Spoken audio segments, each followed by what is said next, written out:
Alright guys, I'm going to show you how to make pie crust dough. So I already have all my ingredients properly measured out, laying out right here. My dry ingredients are all together in this bowl. I've already given it a little whiskey just to make sure everything's mixed together correctly. Now your wet ingredients, which I have over here, you want them to be as cold as possible without being frozen. The colder they are, the better this dough is going to come together without falling apart and just making a giant mess.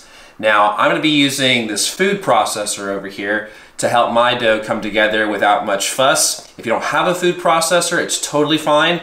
You can do this by hand as long as you don't mind your hands getting a little bit messy.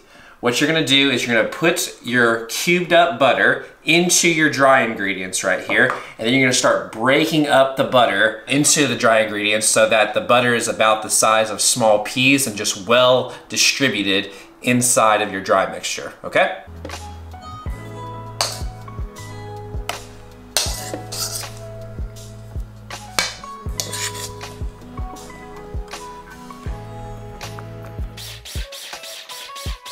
Alright, so I've mixed in my butter and my flour.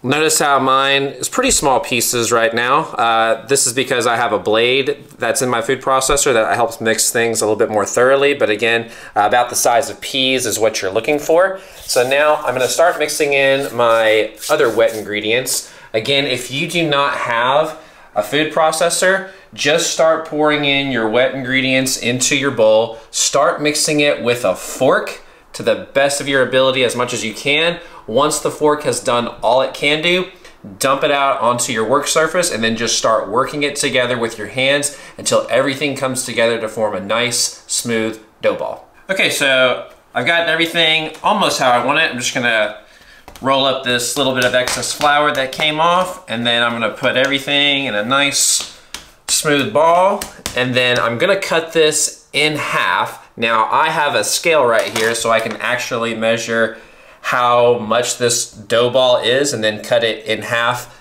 exactly.